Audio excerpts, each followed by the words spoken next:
Welcome.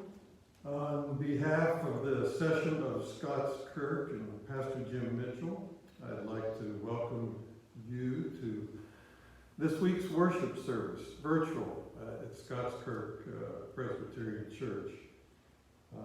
We welcome all those, even our virtual visitors, who are seeking comfort and truth in these difficult times. I'm Dale Johannesmeyer, and I'm an elder here at Scots, Kirk. The session wants you to know that if there's any of you in need, if any of you have any needs that aren't getting taken care of, you can contact your elder, you can contact any elder, you can contact a deacon, you can call the church.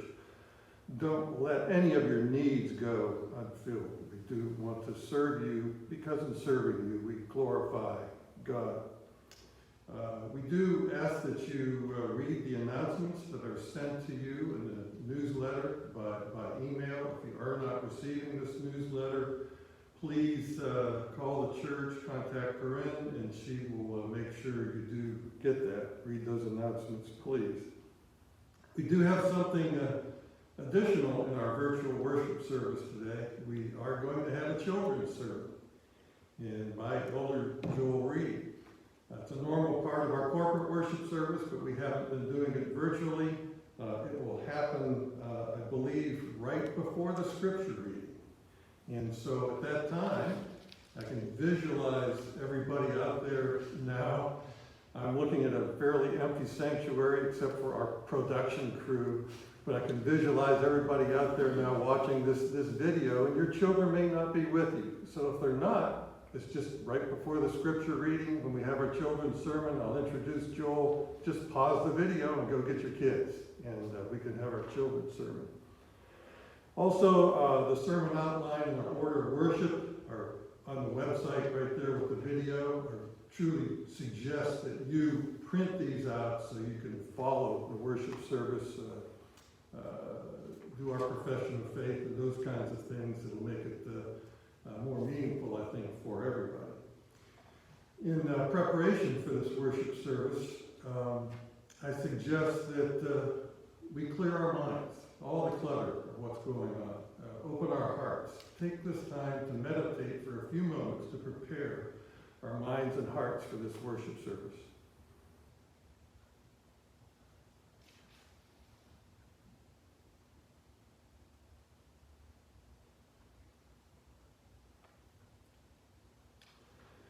Our call to worship this morning is from 1 Chronicles, chapter 16, verses 23 to 27. Sing to the Lord, all the earth. Tell of his salvation from day to day. Declare his glory among the nations, his marvelous works among all the peoples. For great is the Lord, and greatly to be praised, and he is to be feared above all gods. For all the gods of the peoples are worthless idols, but the Lord made the heavens. Splendor and majesty are before him. Strength and joy are in his place. Amen.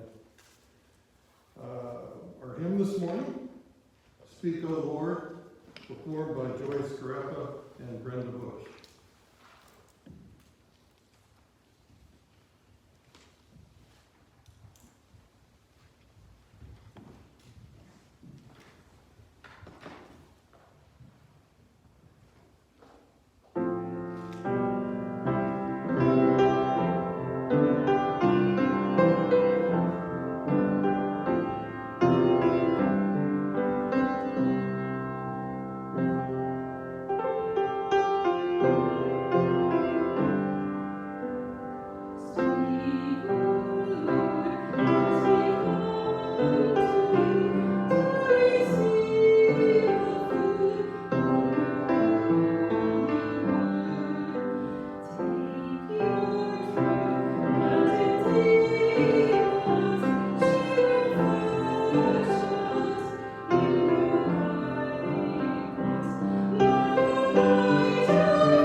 Let us go to the Lord in prayer.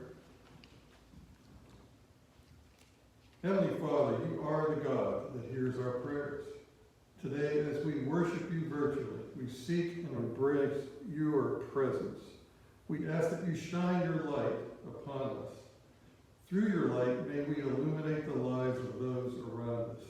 As we feel your presence in worship today, may our knowledge of your divine mysteries continue to grow and guide our lives forever. We ask these things in the name of our glorious Savior, Jesus Christ, who taught his disciples to pray, saying, Our Father, who art in heaven, hallowed be thy name. Thy kingdom come, thy will be done, on earth as it is in heaven. Give us this day our daily bread, and forgive us our debts, as we forgive our debtors. And lead us not into temptation, but deliver us from evil. For thine is the kingdom, and the power, and the glory forever. Amen. Our confession of faith is from the Scottish Confession of Faith, chapter 1. Please say it in unison with me. We confess and acknowledge one only God, to whom only we must cleave, whom only we must serve, whom only we must worship, and in whom only we must put our trust, who is eternal, infinite, immeasurable, incomprehensible, omnipotent, invisible, one in substance, and yet distinct in three persons, the Father, the Son, and the Holy Ghost, by whom we confess and believe all things in heaven and in earth, as well visible as invisible, to have been created, to be retained in their being, and to be ruled and guided by his irrevocable providence, to such end as his eternal wisdom, goodness, and justice has appointed them, to the manifestation of his own glory. And now our children's sermon with Elder Joel Reed.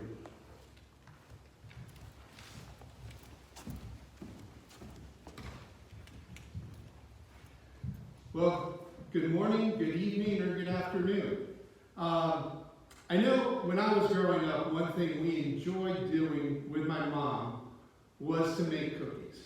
Now, it doesn't sound like a whole lot, especially since Mom was not the most handy person, so either it was the roll-out sugar cookies that you get in the little can, or chocolate chip cookies, because those were easy to make, and we liked the chocolate chip cookies a whole lot more than the Christmas or the sugar cookies.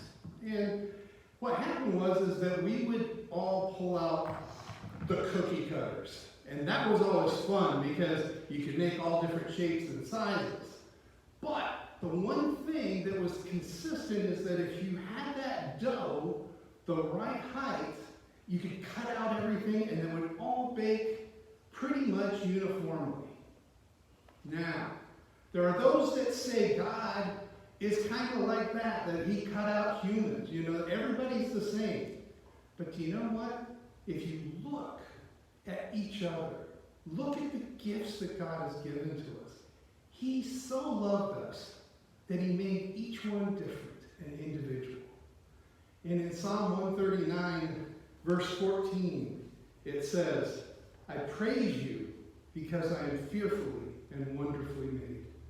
We have a God who loves us dearly, and it is so special that we can serve him with the gifts that he gives us. Let's pray. Dear Heavenly Father, we do thank you that you made us special with gifts that only we have, that you have given to us. And we pray that you would remind us to use those gifts for your honor and glory. In Jesus' name we pray. Amen.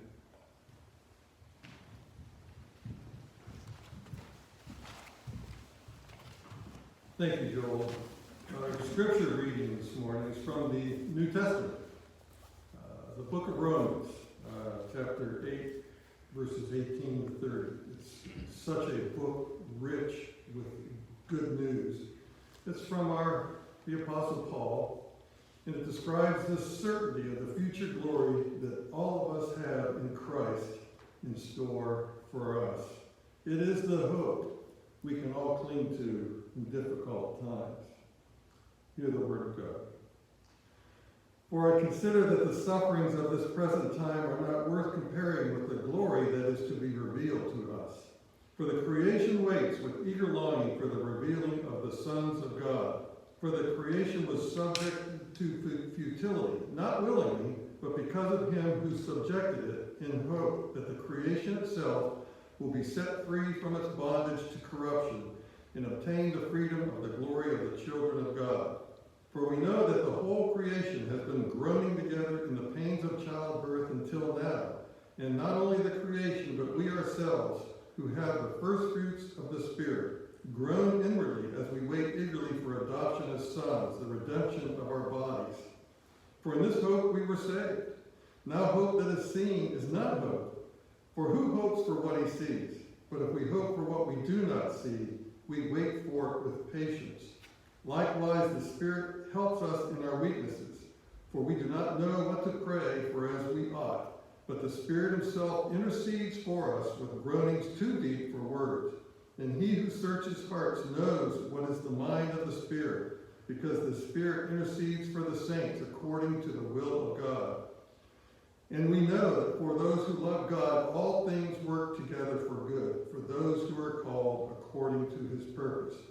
For those whom he foreknew, he also predestined to be conformed to the image of his Son, in order that he might be the firstborn among many brothers. And those whom he predestined, he also called. And those whom he called, he also justified. And those whom he justified, he also glorified. The grass withers, the flower fades, but the word of our God shall stand forever.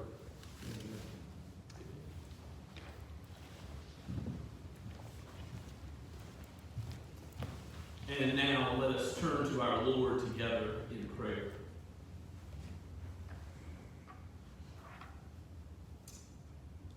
O Lord, our Lord, how majestic is your name in all the earth.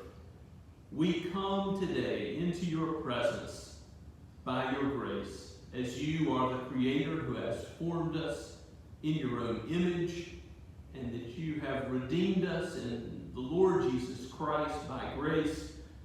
These things are beyond our comprehension. The height, the depth, the width of your love. Lord, you have done more for us than will ever exhaust the lips that will praise you in heaven. As the angels join with us today singing, we know that we are called to worship you now and forever, Lord. And we thank you, Father, that you have called us together as a people, not just as individuals, to live the Christian life and to worship you. We thank you for your grace in the Lord Jesus Christ, that we may approach you in prayer. And we come confessing our own sinfulness, our own wayward hearts that are prone to leave you as a lost sheep wanders away from the flock. Lord, even when we are faithless, you are faithful. Great is your faithfulness indeed in the Lord Jesus Christ to us. We thank you for his righteousness, for his atoning death.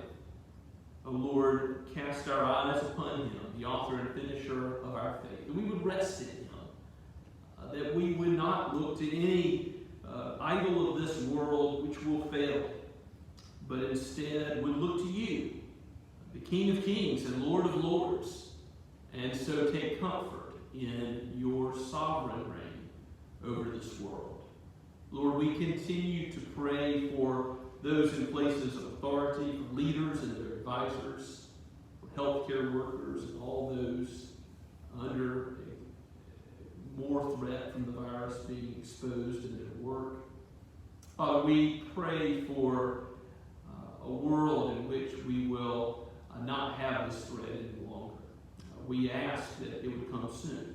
Be with those that are sick and ill among us. We continue to pray for Miss Pace Elaine's mother, for Rich Troutman, for others that are suffering in our own congregation. We think of our community and ask, Father, that your word would go out with power and conviction today, and that you would bless with health, with food to eat, not only here in Somerville, but people all around the world.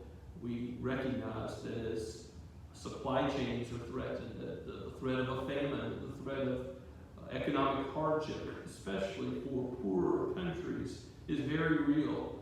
Father, you are sovereign over our daily bread, and so we look to you for help, knowing that we need to trust in you for even the most basic things in this life. Let whatever we do, whether we eat or drink, let it be to your glory, and use us as the means by which others are helped, by deeds of love and mercy, as your gospel is preached, as missionaries are sent with both material aid and the spiritual aid that comes by preaching Christ to every part of the world. We pray for the hospital in Sahiwal, Pakistan, as they continue to minister to Muslims in this time. And Father, we ask that you would give World Witness, our missionary sending agency, wisdom, how various missionaries are to live and seek to share the gospel right now, and for when furloughs will end and missionaries will return to the field.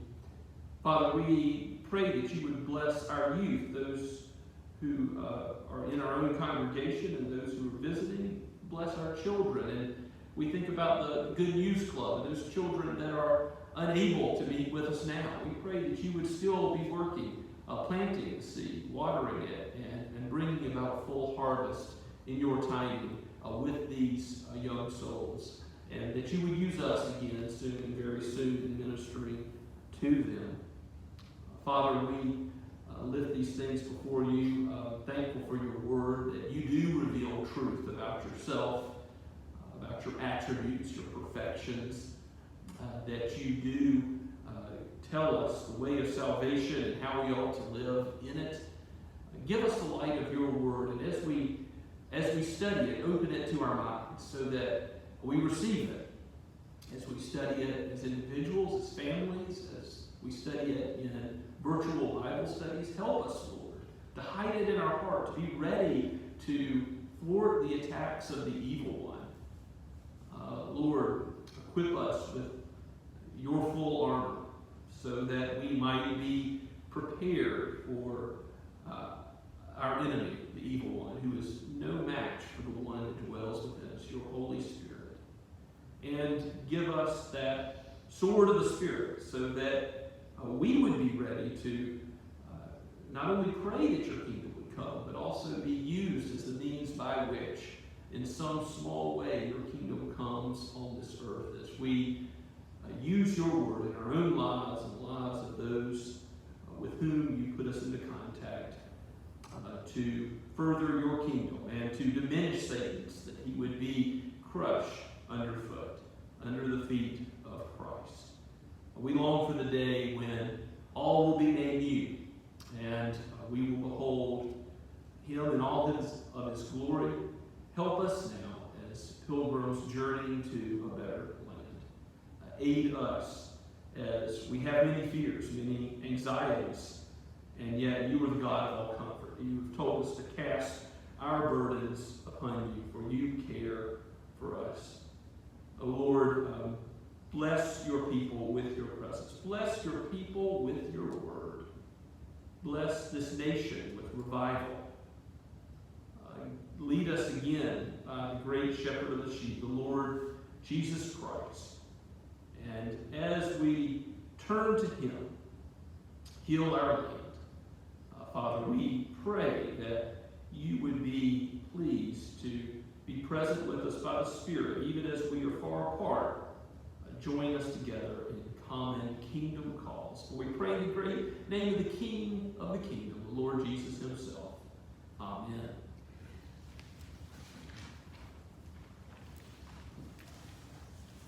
Turn with me now, if you would, to Psalm 139. Psalm 139. This is not a royal psalm, but it is a psalm of David.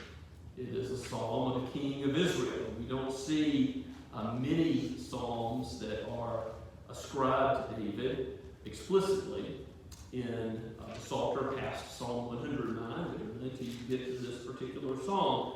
But as you're getting towards the end of the Psalter, we still see that David, the chief instrument that God uses in writing these psalms of worship and also prayers of God's people, that David is once again in view here. And there are some of God's kingly attributes that are brought into focus in this psalm, particularly his omniscience and his omnipresence. That is, his knowledge and his all-encompassing presence everywhere in the cosmos, all of creation. So there is an aspect of God's sovereignty that is highlighted in a unique way by this psalm, even as God has inspired it by the Spirit for us today. In some ways, it's a comforting psalm, because we can know in whose knowledge and presence we can rest. And we'll see in some ways it's an uncomfortable psalm, because God searches us. He knows the depths of our hearts and our sinfulness, and yet also reveals his love for sinners in this psalm. Let's hear God's word. from the pen of David, breathed out by the Holy Spirit, to the choirmaster, a psalm of David. O Lord, you have searched me and known me. You know when I sit down and when I rise up. You discern my thoughts from afar. You search out my path and my lying down, and are acquainted with all my ways. Even before a word is on my tongue, behold, O Lord, you know it altogether. You hem me in behind and before, and lay your hand upon me. Such knowledge is too wonderful for me. It is high, I cannot attain it. Where shall I go from your spirit? Or where shall I flee from your presence? If I ascend to heaven, you are there. If I make my bed in Sheol, you are there. If I take the wings of the morning and dwell in the uttermost parts of the sea, even there your hand shall lead me, and your right hand shall hold me. If I say, surely the darkness shall cover me, and the light about me be night, even the darkness is not dark to you, and night is bright as the day. For darkness is as light with you. For you formed my inward parts. You knitted me together in my mother's womb. I praise you, for I am fearfully and wonderfully made. Wonderful are your words. My soul knows it very well.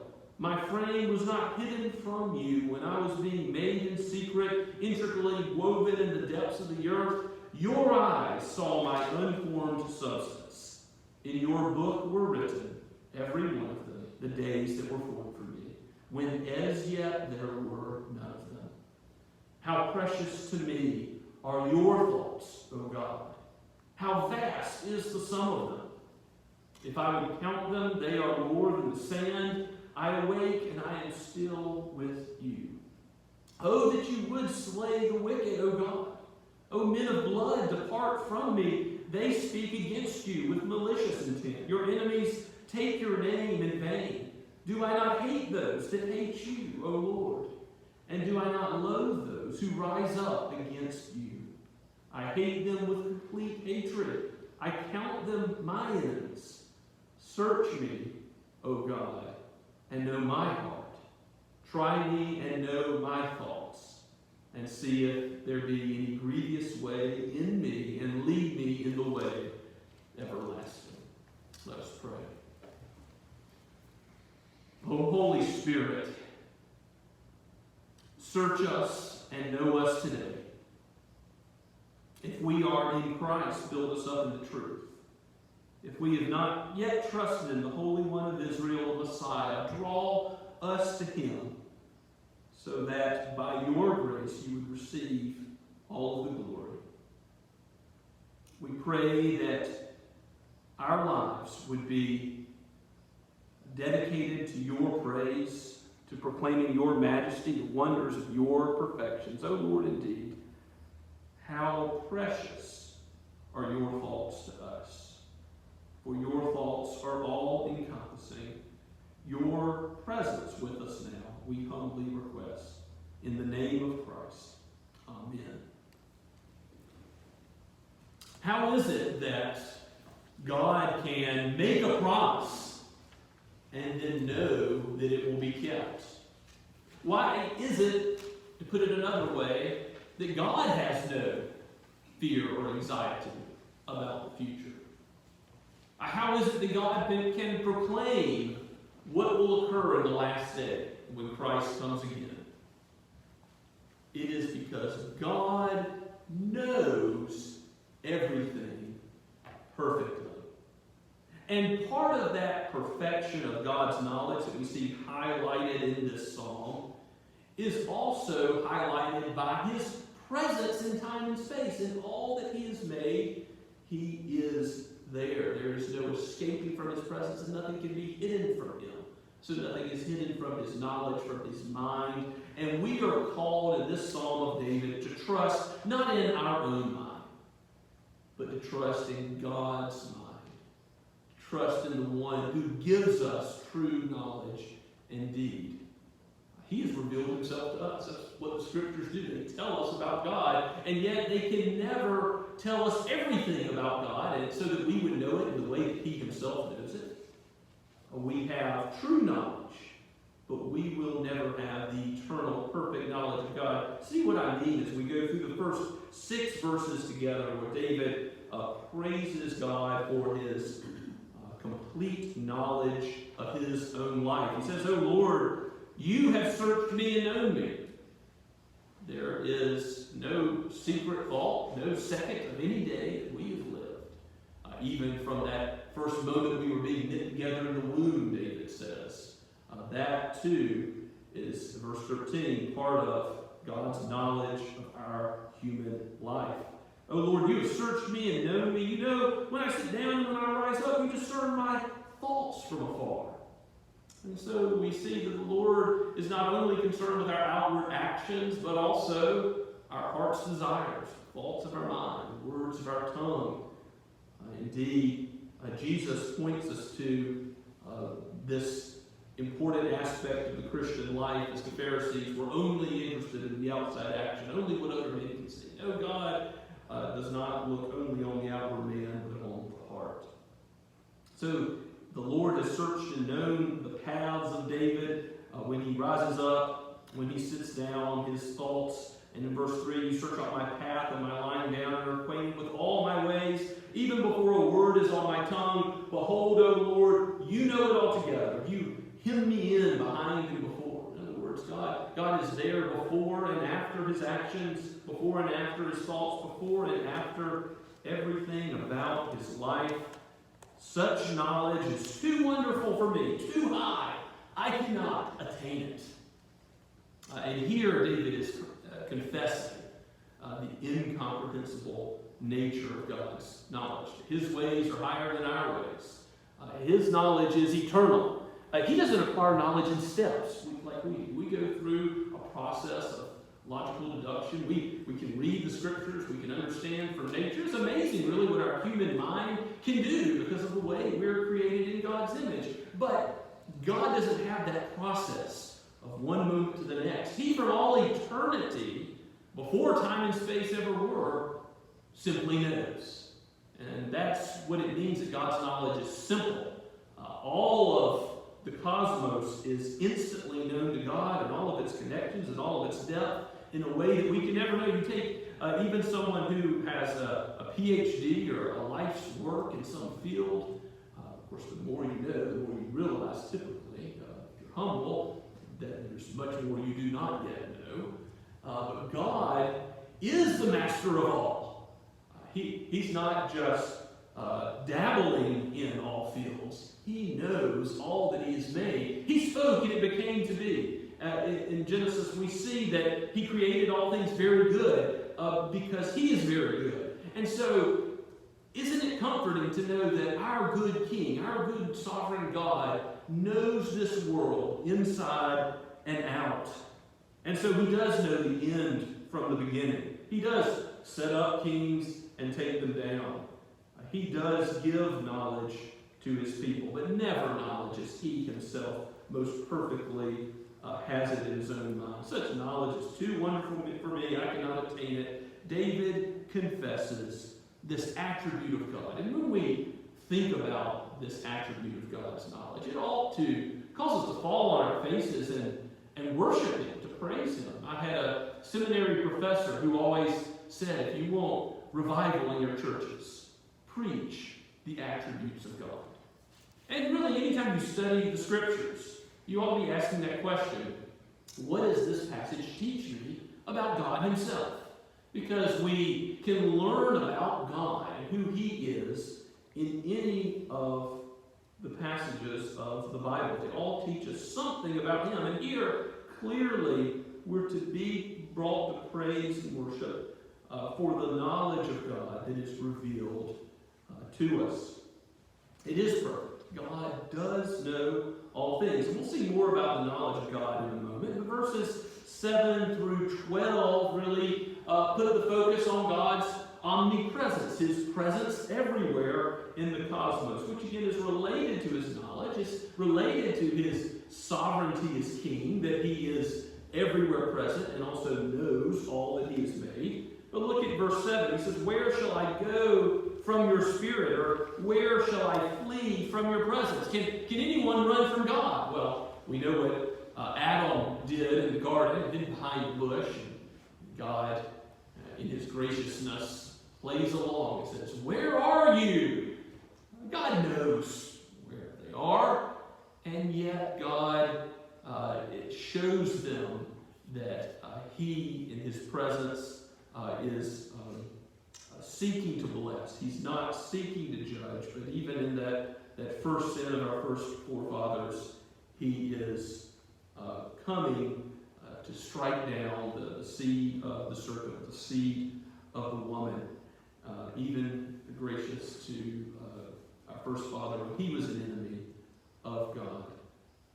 So where can we flee from God's presence? Again, Jonah tried it. He tried to go on a ship the opposite way to where God had called him, to Tarshish. And what happens? God rules the wind and the waves, and we studied this book together. God brings Jonah to where he wants him to go.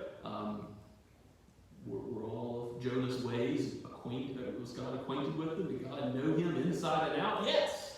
And God even allowed for his disobedience and was sovereign over that. And in his timing, he brought Jonah back.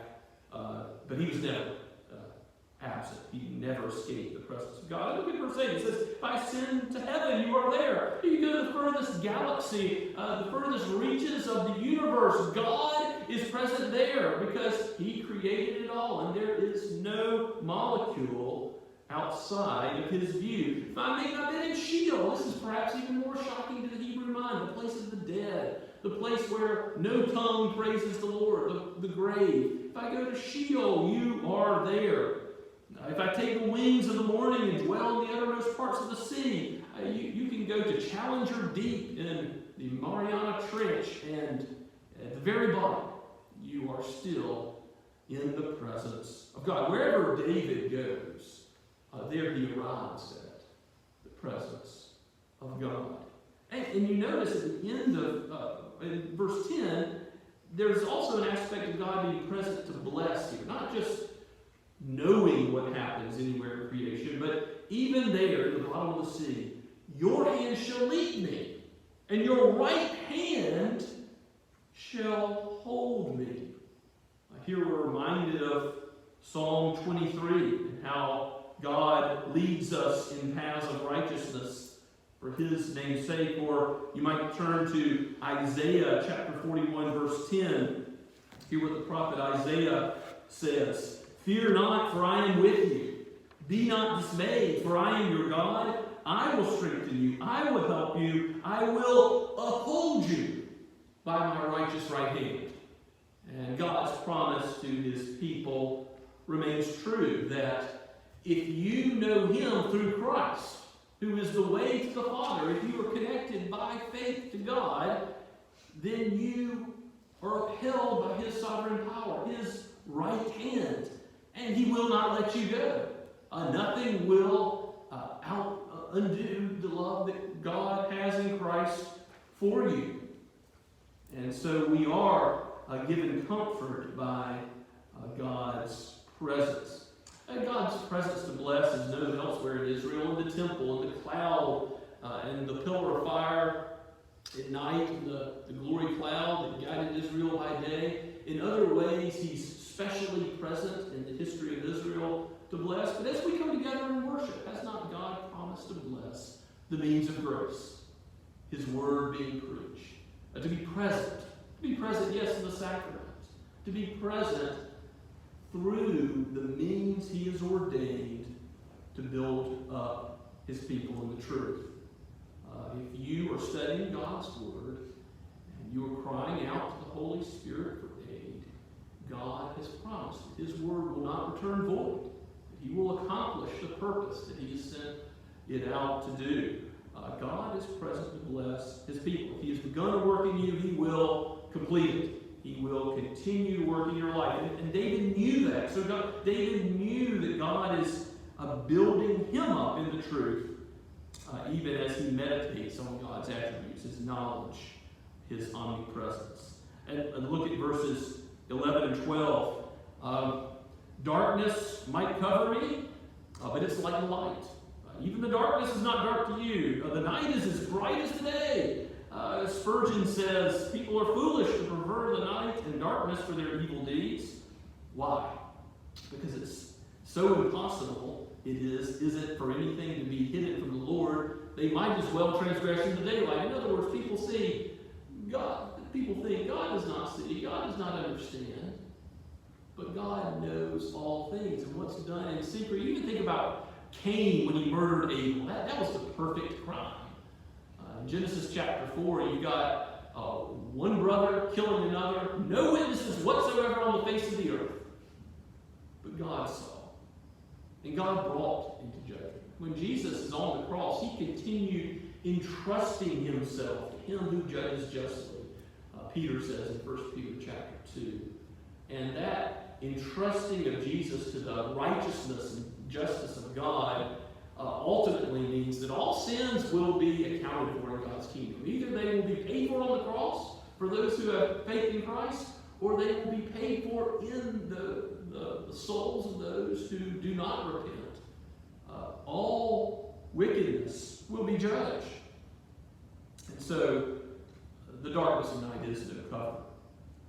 Now look at what David says in verse 13. Now coming back to meditate on the knowledge of God in how wonderful his creation of the human frame indeed is. He says, look at how God has formed my inward parts, knitted me together in my mother's womb. I am fearfully and wonderfully made. Indeed, David knew that scriptural truth, that men were made in God's image, distinct from all other animals. They are, as Psalm 8 puts it, made a little lower than the heavenly beings. A little lower. The crown of all creation are those of Adam's race that God has created to have rule and dominion over all the plants, all the animals, all the earth and its resources.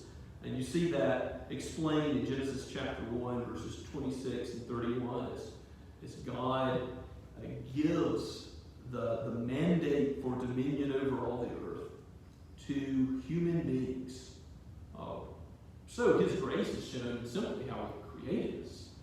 He has given us every reason for self-esteem, not in something that we have done, but in that he has seen fit to give us as human beings this place in creation so that his name would be praised, so that he would be glorified. Quite different from what most self-esteem authors might say, but it's because of God that we can think properly about the worth of every human life.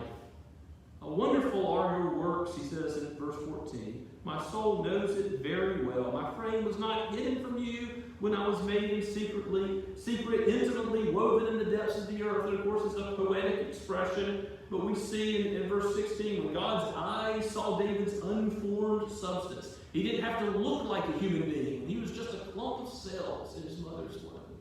Unformed substance. Even then, in your book were written, every one of them, the days that were formed for me, when as yet there were none of them. So one thing that I think it's important to point out, of course, the human being womb is a human being indeed, and that God and his knowledge of all of our days are written in his book. His knowledge isn't contingent on what we will do. It's not like he looks through the halls of time, the tunnel of time, and sees in advance what human beings will do, but human beings are really the ones who ultimately decide their fate. No, just the opposite. It's just the opposite of that. It is God's knowledge then decides what all of our days will be, what all of our human actions will be, for good or for ill. God is Lord over it all actions which we freely commit, the words which we freely speak. His grace is highlighted in Ephesians chapter 2. You see something of his omniscience and his knowledge pointed out in verse 10. If you turn with me to Ephesians 2. There the apostle is praising God for his grace in salvation. It's all of him, not of works, so that no man can boast. Verses 8 and 9 talk about how grace through faith is the way of salvation, gift of God. But look at verse 10. We are his workmanship, created in Christ Jesus for good works, which God prepared beforehand that we should walk in them. You see something of God's omniscience, his knowledge, that in advance, all of our days are laid out before him, he prepared good works that we should do. That is God's will for us in Christ Jesus, that we should do his will, and that in advance he has ordained it in his sovereignty, that we should walk in those good works. That's encouraging to me, that the means by which good works are done in my life is not my power, not my flesh, but it's God's power, the Holy Spirit at work. That our prayers, that our deeds of love and mercy to our neighbors can be done at all is due to God's all-powerful right hand upholding us, leading us, guiding us. We deserve none of the credit. He deserves it all. So David bursts out with more praise towards God in verse 17. How precious to me are your thoughts, O God. How vast is the sum of them. Can David count all the thoughts of God? No, he cannot. If we counted forever in heaven the thoughts of God, would we ever get to the end? I don't think so. I think we'll continue to praise the knowledge of God and that perfection of God forever and ever. It would be more than the sand of the seashore, he says. I awake and I'm still with you in verse 18. I think David's almost surprised that how can this God of such great might and power and knowledge, being everywhere present, be mindful of me? Well, what is the Son of Man that you are mindful of him, as it says in Psalm 8? Well, that's something of a peek in the window of how gracious God is to condescend, to love us, to create us in his image, and to redeem us in Christ. He is far greater than we can even comprehend, and yet David realizes that God has revealed himself. He does know me. When I awake in the morning, he was with me all through the night. And here I am again, being led by him as he leads me home, even through the valley of the shadow of death, even through trouble, through trials, through temptations. He leads me still. And part of this psalm also contains curses or imprecations in verses 19 through 22. These might seem out of place to us because here's this great spirituality of David, and now he's talking about hating those who hate the Lord with a complete hatred. But let's think about it for a minute. If you love the God who is perfectly good, what do you hate? That which is opposite of him, that which is evil, that which is opposed to him, the kingdom of darkness, the evil one and his deeds. And so these prayers of curses are not wrong, because David certainly, we can take from the context here, had men seeking his life, slay the wicked is his request, that men of blood, murderers, would depart from him, those enemies that take the Lord's name in vain. So when he says, do I not hate those who hate you, O Lord? Yes, he's not just hating the sin, he's hating the sinners. But he's doing so righteously with the provision that if God should change a sinner, that if God should redeem a sinner and call them into his kingdom, well, they're not part of that ultimate kingdom of evil that he's to hate, right? And so when Jesus talks about loving our enemies, there's a sense in which when we pray for judgment on evil, we're always praying with the proviso, oh Lord, your will be done. Either convert or judge. And if we pray for our enemies, we don't pray that they'll continue in their evil. That's not how we're supposed to pray for our enemies. We're to pray that God would convert them, that God would change their hearts and their desires and how they live. So David righteously hates evil and evildoers and those who who are ultimately opposed to God's kingdom. And we too can pray these prayers, also knowing that God is called to love our enemies and pray for their redemption as well. And I would also point out in the final 2 verses of the psalm, David doesn't just look at the evil out there and fail to look at his own heart. No, he, in contemplating the evil of the world, says, very next thing, verse 23, "Search me, O God, and know my heart. Try me and know my thoughts." Now that seems like a pretty bold prayer to me. As comforting it is that God knows everything and that we're His, to ask God to search our own hearts. That God, the great searcher of hearts, who knows all of our sin, who knows the depths that we have wallowed in, the things that we've done in secret that no other man knows. Here God is being asked by David to try David. Know my thoughts or my anxious thoughts. Some translate that phrase. What is David afraid of? Maybe he's afraid of these enemies. Maybe he's afraid of threats from outside. But ought he to worry? Ought he to fret? Well, in whom does he trust? The God of all the universe, who's everywhere present, who knows the end from the beginning. God has given David no reason to fret. And so, if there's any grievous way in me, any way that displeases the Lord, he says in verse 24, lead me in the way everlasting. Don't lead me in the way of men that leads to ruin. Lead me in the way of the Lord that leads to everlasting life. There are 2 ways, Psalm 1 teaches.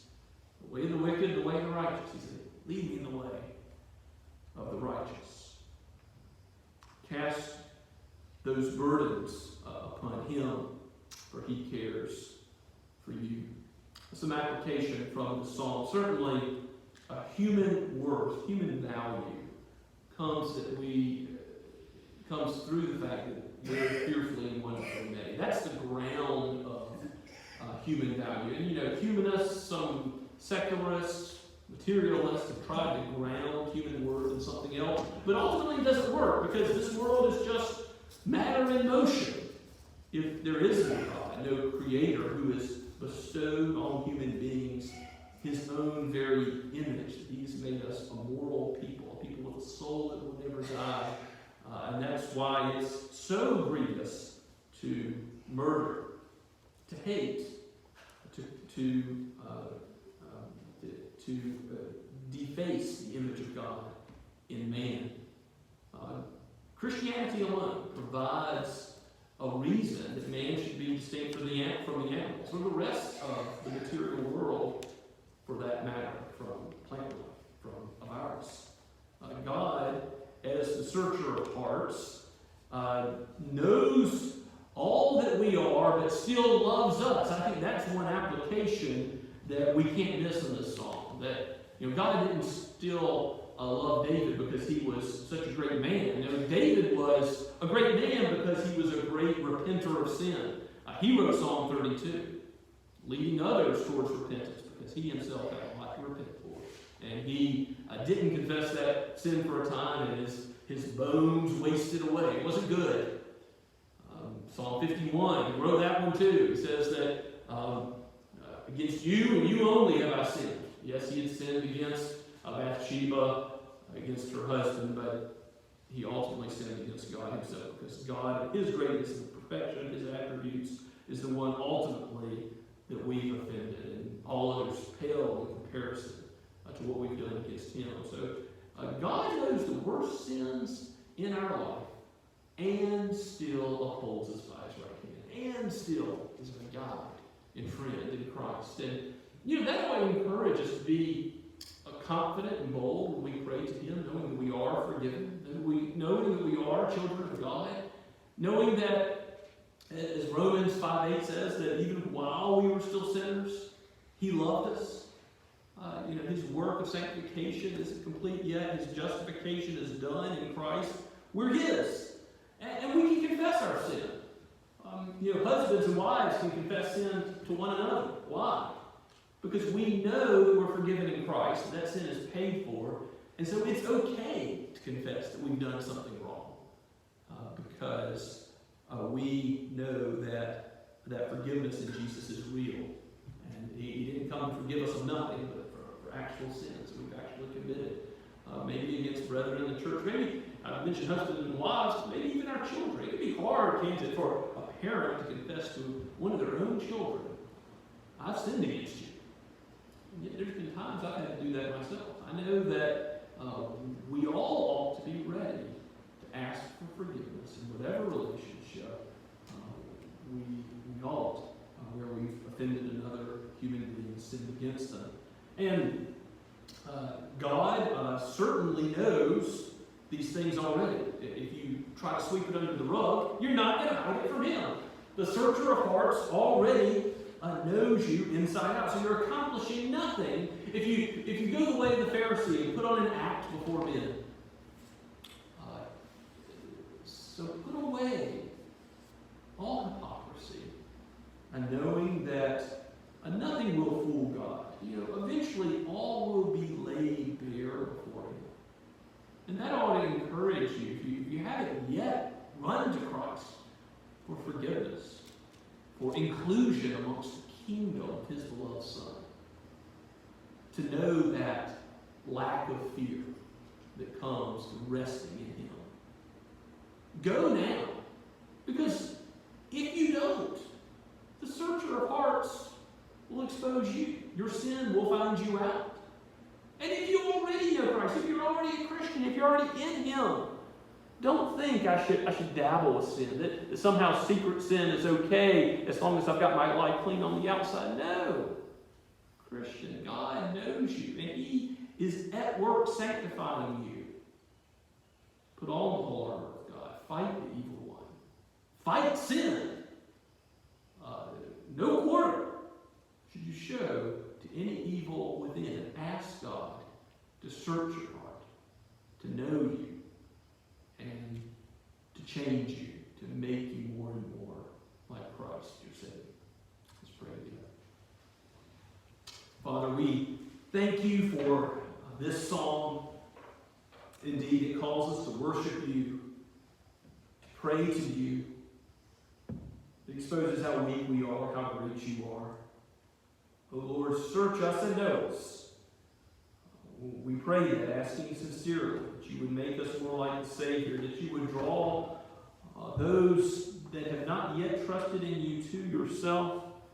And Lord, as those who have been shown the way of everlasting life, we ask as one beggar to help us show others to where we have found bread, the bread of life, the stream of eternal water, where thirst can be quenched, now and forever. All fears silenced, peace, comfort, because indeed, O Lord, we are in your hands, and you are very good. We pray this in Christ's name. Amen. And now let us sing together from the hymnal in response to the preaching of the word, number 75, O Father, you were sovereign.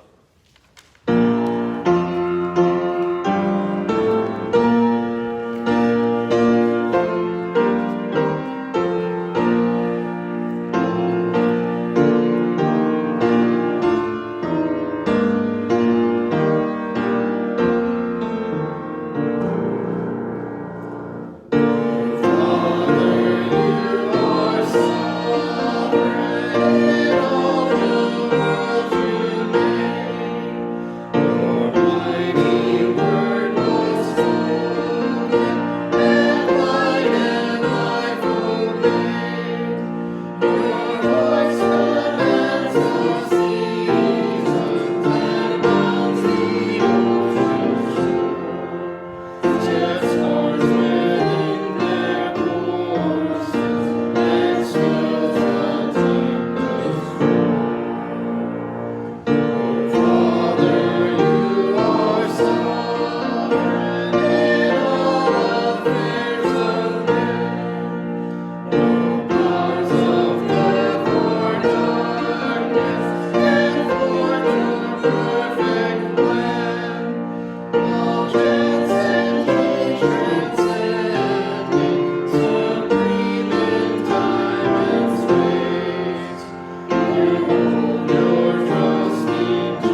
And now to him who is able to keep you from falling and to present you before his glorious presence without fault and with great joy. To the only God, our Savior, be all glory, majesty, power, and authority through the Lord Jesus Christ, before all time, now and forever.